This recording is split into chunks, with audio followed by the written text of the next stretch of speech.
বিছনায় পড়ে রয়েছে, তার মানে চিকিৎসা করা হাঁটতেছে না পয়সার ব্যয় করে। এখন তোর জন্য বিকলাঙ্গ, মারি সম্মতি নাই, কিছুই নাই। আবাদ করা হারি না, টাকা পয়সা নাই, কামাই করা হারি না। এই জন্য অনেক কাছে ওখানে আমরা সাহায্য চাই ঢুকে। ওখানে আনারা যে যা পারুন, আনারা আমার মায়ের জন্য আনারা ভিক্ষা দেন। আনারা কতদিন ধরে অসুখ হয়েছে? মোটামুটি 3 বছর ধরে হয়েছে। তুমি তো চেষ্টা করতেছো, চেষ্টা পাতি করতেছি, কিন্তু ভালো হয়ে গেছে হালকা, আবার একটু বাড়ছে ঢুকে। অসুখ কি? অসুখ মানে পোর চালছে, এই পোড়াটা এখন ভালো হয়ে গেছে, পোড়াটা নাই কে ওখান একটুকে আসার পর চাল আসার পরে এনে একটুকে খেয়ে নই চলে, এখন সেটা যদি চিকিৎসা পাতি করাতেছে। তা ডাক্তার আনছিলাম, ডাক্তাররা করলো যে একটু চেক আপ করে দাও। গাঁয়ের নাম কি?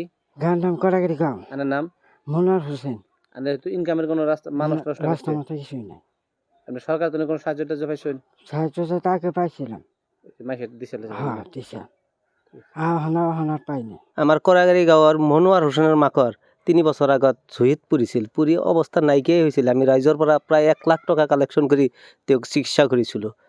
কিন্তু এতিয়া সেই মানে আৰু বিপদজনক অৱস্থা হৈছে, মানে তাৰ চিকিৎসা কৰাৰ কোনো সম্ভৱেই নহয়। তেওঁতো 2টা বিকলাংগই, আৰু এতিয়া যদি ৰাইজে কিবা সহায় কৰে তাক সহায় কৰিব।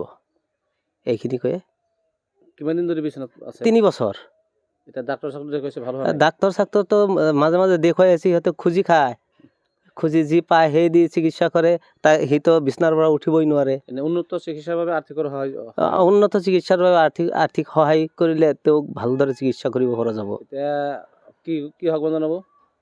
কি আহ্বান জনাব কি ৰাইজক? ৰাইজক আহ্বান জনাও, যি পাৰে 1 টকা 2 টকা 10 টকা যি পাৰে দি তেওঁক যদি সহায় কৰে, মানুহজন আনন্দিত হ'ব আৰু সুস্থ হ'ব। স্থানীয় বিধায়কে যদি কিবা আৰ্থিক সাহায্য কৰে, মানে সেইখিনিয়ে আহ্বান জনালো। যিকোনো খবৰৰ বাবে যোগাযোগ কৰক আমাৰ এই নম্বৰত 9181 307 2221।